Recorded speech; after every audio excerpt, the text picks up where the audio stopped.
பார்த்து நான் வருத்தப்படுறேன், என்னையும் சேர்த்து, மேடையில் இருக்கிறவங்களையும் சேர்த்து. நாம தான் பெரியவங்க பேச்ச கேட்ட கடைசி தலைமுறை. இந்த சிண்டு வாண்டு நண்டு முண்டு பேச்ச கேட்க தொடங்கி இருக்கிற முதல் பரம்பரை. நம்ம அம்மா அப்பா எல்லாம் நம்ம பேச்சு மேடம் கேட்பாங்க. எவ்வளவு இன்னசென்ட்டா வளர்ந்தோம் நாம. 7ஆம் கிளாஸ்ல தான் எனக்கு பிரஷ் வாங்கி கொடுத்தாங்க எங்க அப்பா. அது வரைக்கும் கறி கோபால் பல்படி தான். நான் தலையணை வச்சு தூங்கி இருக்கேன் மேடம்.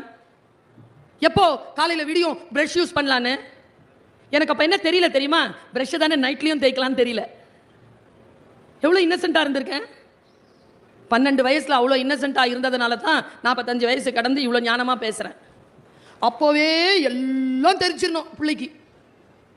என் காலேஜில் வந்து ஒரு அம்மா கேட்குறாங்க, ஃபஸ்ட்டு ஸ்டாண்டர்ட் இங்கே கிடைக்குமா? காலேஜில், ஸ்கூலில் தான்.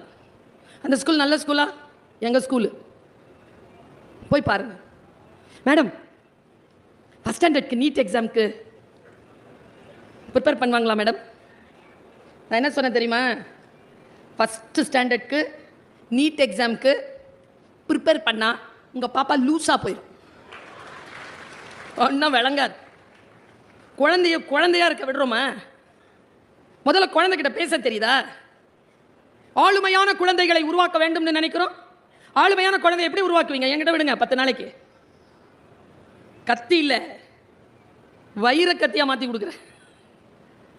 குழந்தை தான் நம்ம கிட்ட மழலை பேசும். நாம குழந்தைகிட்ட மழலை பேசக்கூடாது. First rule. எனக்கு தொண்டை கட்டியிருக்கா? என்னை ஒரு வீட்டில் விருந்துக்கு கூப்பிட்டாங்களா?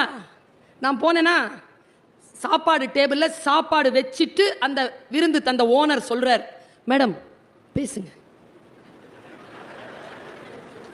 சமையலறைக்கு வந்த முயலை சமைக்காமல் விடுவதில்லைன்னு கங்கணம் கட்டிட்டு பேசுங்க. நான் சொன்னேன், சரிங்க வாங்க வாங்க சார், தொண்டை கட்டி இருக்கு சார், பேச முடியாது. அவர் அப்படியே அதிர்ச்சி ஆயிட்டார். ஒரு டம்ளர் சூடா தண்ணி கொடுங்க சார். அவரு, இப்பவே வேணுமா மேடம்?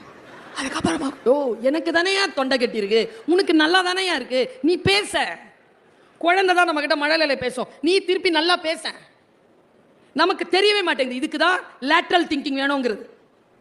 லேட்ரல் திங்கிங் கொண்டவர்கள் மிகச்சரியாக பிள்ளைகளை, மனைவிமார்களை, கணவன்மார்களை, தாய் தந்தையரை நான் ஒன்று சொல்கிறேன், பெரியவங்க இருக்கிறாங்கல்ல, அவங்களுக்கு நீங்கள் ஒன்றுமே செய்ய வேண்டாம். நல்லா இருக்கியான்னு மட்டும் கேளுங்க, சூப்பராக இருப்பாங்க. 90 வயசு 95 வயசு வரைக்கும் சூப்பராக இருப்பாங்க. நல்லா இருக்கியான்னு கேட்கணும். நான் அப்புறமா பேசுகிறேன். வெய், சாப்பிட்டியாமா? தலைவலிக்குதா? சொன்னியாமே தலைவலிக்குதுன்னு டாக்டர் கிட்ட போகலாம். நீ கூட்டே போக வேண்டாம், போகலான்னு சொல்லு, தலைவலி சரியாய். மொழி தெரிய வேண்டும் நமக்கு. மற்றவர்களிடத்தில் பேசுகின்ற பொழுது மொழி தெரிய வேண்டும் என்பதற்காக சொல்லுகிறேன். நமக்கு நம்முடன் பணியாற்றுகின்றவர்கள், நம்முடன் வாழக்கூடியவர்கள் எப்படியானவர்கள் என்கின்ற அறிவும் தெளிவும் இருக்கக்கூடியவர்கள் அவர்கள் மத்தியில் மிகச் சிறப்பானவர்களாக இருக்கிறாங்க. 2 உதாரணத்தை சொல்றேன். தண்ணி தெளிவாக இருந்தால் முகம் தெரியுதா?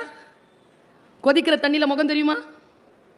மனம் கொதிநிலையில் இருந்தால் உங்கள் முகம் யாருக்கும் தெரியாது, நினைவிலேயே இருக்காது. கொதிநிலையில் இல்லாமல் இருங்கள்.